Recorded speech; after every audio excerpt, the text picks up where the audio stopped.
Aká je stratégia a ciele spoločnosti Strabag, pokiaľ ide o digitalizáciu? Spoločnosť Strabag má jasnú víziu. Dnes sa do hry dostáva aj umelá inteligencia. Aký posun očakávate aj v tejto súvislosti? Umelá inteligencia je za nás v koncerne nejaký ďalší logický pokrok.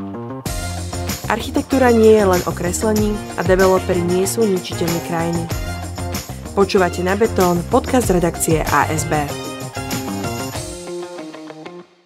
Volám sa Andrea Dingová, som šéfredaktorka časopisu Stavebné materiály. Tento podcast vznikol v spolupráci so spoločnosťou Strabag s.r.o. V štúdiu vítam Martina Martináka, technického vedúceho oblasti Západ, a pána Jakuba Ducara, BIM experta. Dobrý deň. Dobrý deň, ďakujem za pozvanie. Dnes sa budeme rozprávať o technologických inováciách a digitalizácii v stavebníctve. Aká je stratégia a ciele spoločnosti Strabag, pokiaľ ide o digitalizáciu, ale aj udržateľnosť stavebných procesov? Začneme tými technologickými inováciami. Spoločnosť Strabag má jasnú víziu a plánovanie, akým spôsobom bude do roku 2040 smerovať. Úvodom by som chcel povedať, že pred pár rokmi si verejne Strabag vyhlásil, alebo náš koncern, že chceme byť do tohto obdobia, do roku 2040, klimaticky neutrálnym stavebným podnikom. Toto je taký náš plán. Uvedomujeme si, že je to veľmi ambiciózny cieľ a je to dlhodobý proces, ktorý si vyžaduje nové technológie, nové pracovné metódy a hlavne si myslím aj nové zmýšľanie nášho personálu a celkovo aj našich subdodávateľských subjektov. V skratke to vystihuje aj náš súčasný slogan Work on Progress, ktorý vlastne vyjadruje, že pracujeme na pokroku. Jednou zo strategických tém nášho koncernu je aj samotná digitalizácia a v podstate v tomto smere chceme byť okrem inovácie a digitalizácii jasným lídrom na stavebnom trhu. V koncerne máme na túto činnosť založenú divíziu SID, ktorá sa priamo špecializuje na inovácie a digitalizáciu a má v tomto smere kľúčovú úlohu. V rámci tohto fungovania tejto divízie vznikli oddelenia, ktoré priamo, by som povedal, skúmajú nový trh, nové inovačné metódy, ktoré sa na trhu zavádzajú a v spolupráci s kolegami z operatívy sa snažíme tieto inovácie zavádzať do dennodenného stavebného života, aby nám to prinášalo prínos. Okrem digitalizácie spomeniem, že sa zameriavame na udržateľnosť a efektívne udržiavanie alebo využívanie zdrojov. To znamená, že sa snažíme recyklovať materiál, používať v podstate alebo využívať stavebný odpad v našich technológiách a tak ďalej. V rámci digitalizácie alebo inovačných procesov máme v Strabagu zhruba v rámci celého koncernu už za sebou viac ako 250 pilotných inovačných digitálnych projektov, pri ktorých sa osvedčilo veľa riešení, ktoré dnes už bežne používame na našich stavbách.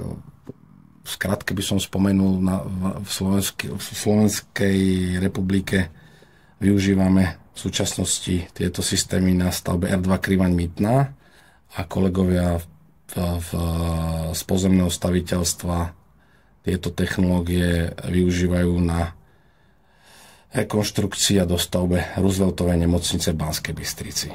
Ako ste spomenuli, jedným z tých vašich hlavných cieľov je teda digitalizácia a zavádzanie inovatívnych technológií. Ktoré z nich v rámci stavebných procesov teda už využívate aktívne? Ja by som začal možno s tým takým najjednoduchším, čo už vlastne v slovenskej bežnej praxi funguje dlhšiu dobu, tak je to vlastne samotné 3D modelovanie, ktoré využívame hlavne na koordináciu výstavby pomocou BIM nástrojov. Tou takou hlavnou úlohou toho je, že dosahujeme vyššiu presnosť, transparentnosť a efektivitu počas výstavby. V oblasti cestných stavieb sme sa v tejto dobe zamerali hlavne na implementáciu systému SmoothRide, ktorý vlastne umožňuje laserové skenovanie ciest a samotné tie nazbierané dáta potom využijeme na to, aby sme optimalizovali frézovanie alebo pokladku asfaltov.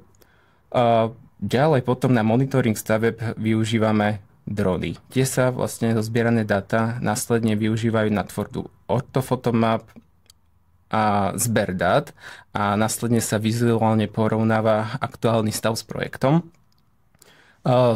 Ďalším takýmto významným cieľom, alebo vlastne v čom sme pokročili, je to využívanie alebo zavádzanie GIS systémov, kde sme si vlastne vytvorili koncernový GIS systém s názvom Strabag Maps, ktorý nám umožňuje kompletné prehľadanie dát o území alebo infraštruktúre daného konkrétneho projektu. Čiže vlastne máte všetky informácie na jednom mieste, ktoré potrebujete, či už v akvizičnej fáze alebo počas tej realizácie. Ďalšou dôležitou súčasťou je digitalizácia administratívnych procesov, čiže to znamená, že vrátanie podpisovania, dokumentácie a objednávok kontroly materiálových tokov a reportingov, toto vlastne všetko prebieha v digitálnej forme viac menej na každej jednej stavbe. Možno v závere tejto otázky by som povedal, že Strabag sa neobmedzuje iba na externé technológie a inovácie, ale v rámci koncernu máme startupové projekty, kde cieľene vyvíjame vlastné riešenia, ktoré vlastne reflektujú naše špecifické oblasti z rôznych oblastí výstavby alebo projektového riadenia. Vďaka týmto projektom vieme podporiť našich zamestnancov, ak majú nejaký inovatívny nápad alebo riešenie, kde by vlastne prišla nejaká výhoda toho, že vieme niečo urobiť kvalitnejšie, rýchlejšie alebo vieme vlastne naplniť požiadavku toho konkrétneho klienta alebo meniaceho sa trhu. Práve preto tieto inovačné projekty sú dôležitým aspektom pre naštartovanie tých inovácií a technológií v našom koncerne.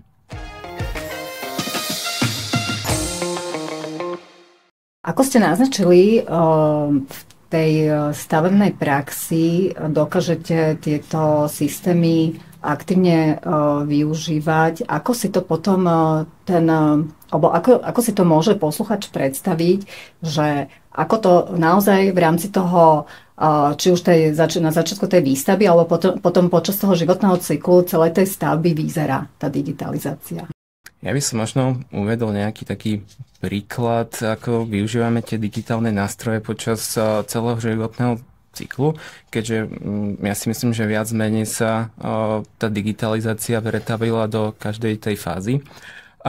Od tej prípravy až po odovzdanie stavby, ako som spomenul, začíname tým 3D modelovaním akvizičnej fáze, kde vlastne my pomocou toho 3D modelu overujeme kvalitu tej projektovej dokumentácie, vieme identifikovať prípadné chyby a tým vlastne aj reflektovať na konkrétne chyby a pripraviť sa vlastne kvalitnejšie na to podanie ponuky.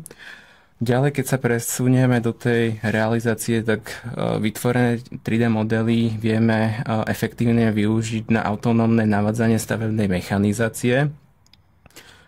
A takisto vlastne tam aj nedbávame tú administratívu, ktorá funguje elektronicky, čiže podpisovanie, digitálne podpisovanie dokumentov, materiálové toky, objednávky a vlastne všetko je systémovo riadené a zaznamenávané. Všetky tieto dáta sa vlastne, možno ste už počuli takú skratku CDE, čiže spoločné dátové prostredie, kde sú tieto dáta dostupné pre každého, kto má mať vlastne k týmto dátam prístup.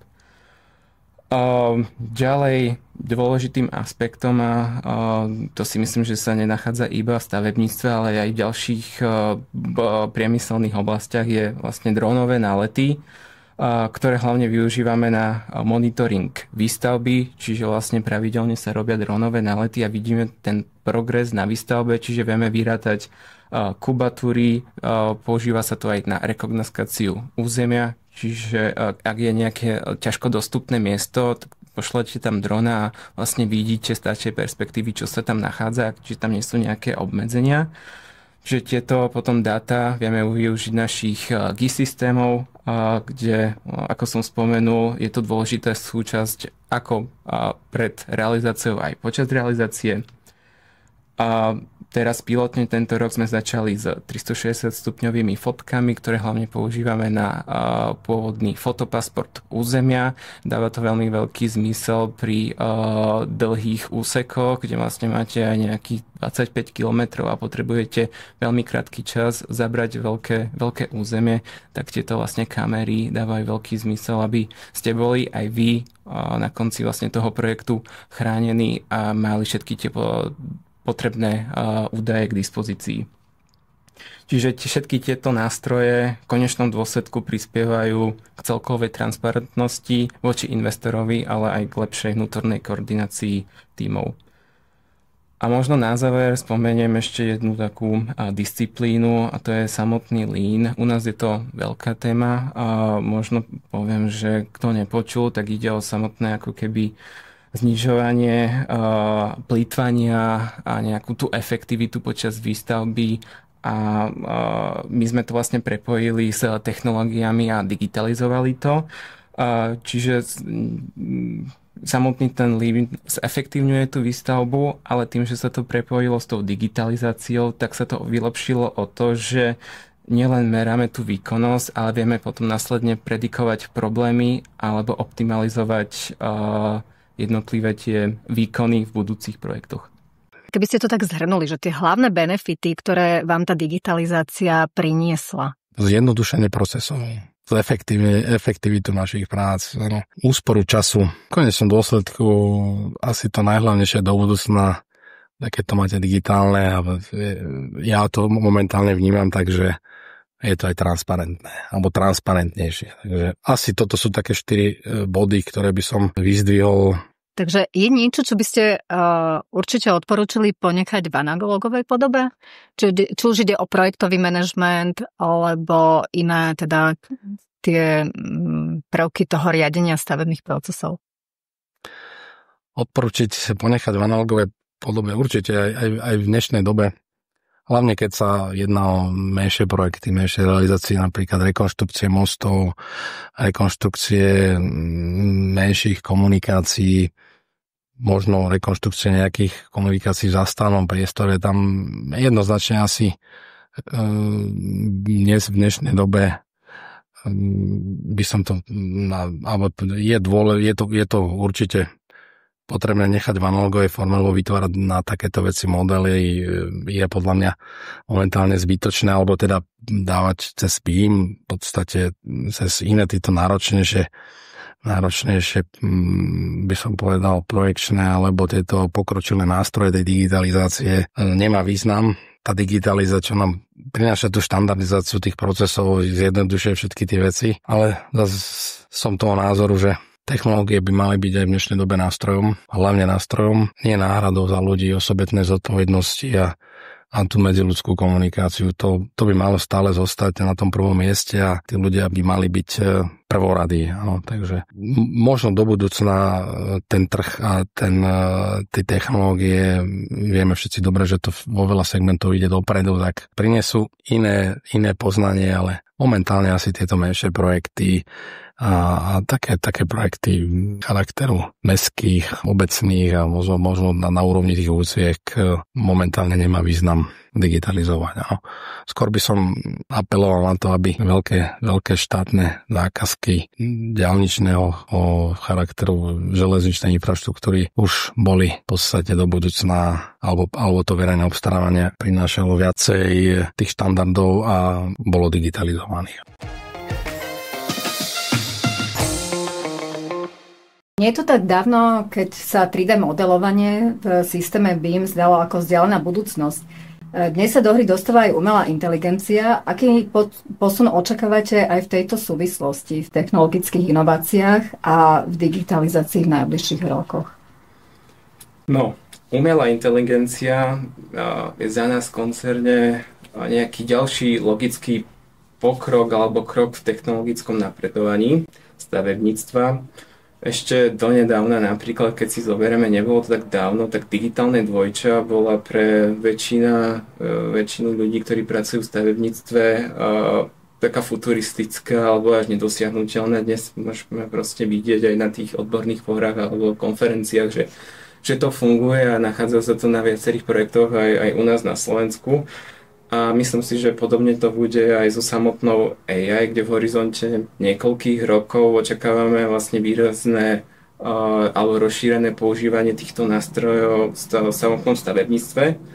Môžem povedať, že v Strabaku už v dnešnej dobe využívame niektoré komerčne dostupné nástroje, napríklad nástroje od Microsoftu, ale musím povedať, že nie sú to jediné nástroje, na ktoré sme sa zamerali. Vytvárame si vlastné riešenia, ktoré vlastne zodpovedajú našim špecifickým potrebám a hlavne vlastne potrebám toho stavebníctva. Máme pilotné projekty, ktoré sú zamerané napríklad na digitalizáciu existujúcej papierovej dokumentácie v nejakej požadovanej forme. Ďalej máme tu AI nástroj, ktorý slúži na rozpoznávanie typov stavebných odpadov a klasifikuje ich z nejakých fotografií samozrejme. A potom niečo na analýzu firemných dát, vyhodnocovanie kvality vykonaných prác na základe fotografií alebo predikciu rizik. Čiže všetky tieto nástroje nám nejakým spôsobom pomáhajú zautomatizovať náročné úkony alebo opakujúce sa úkony, ktoré bežne trvajú niekoľko hodín a sú ako keby časovo náročné. Čiže z nášho pohľadu vlastne vidíme AI nástroje a ich využitie stavebne ako veľký potenciál a určite sa k tejto téme venovať naďalej. Digitalizácia bola aj predmetom nového stavebného zákona. V jeho prepracovanej verzii, ktorá je platná od 1. apríla 2025, však nie je taxatívne určená. Jediné, čo je povinné, je teda elektronický stavebný denník. Ako veľmi by vám uľahčilo život digitalizácia stavebných konaní, respektíve tých povoľovacích procesov? Ja osobne si myslím, že veľkým spôsobom, nakoľko viete, tá digitalizácia vám zrýchli tie povoľovacie procesy. Áno, nemusíte chodiť s nejakými žiadosťami po úradoch, nemusíte ich posudzovať, áno. Takže toto by sa celé zjednodušilo. Ale aj z nášho pohľadu, ako to myslím, že budeme rozprávať za celý stavebný sektor, ide o kľúčový krok, ktorý v podstate môže nielen ovplyvniť efektivitu, ale aj transparentnosť toho stavebného procesu, v podstate všetko to máte zdieľané, viete si tie jednotlivé dokumenty posielať, možno to bude v nejakom jednotnom súbore, do ktorého majú kompetentný prístup, takže jednoznačne v podstate hovorím, že tá digitalizácia tých stavebných konaní je dôležitá a v podstate veľkým spôsobom by nám uľahčilo život. Momentálne to vyzerá tak, že firmy pomerne výrazne predbehli legislatívny proces. Zákonodarcovia hovoria o povinnej digitalizácii v horizonte roku 2032.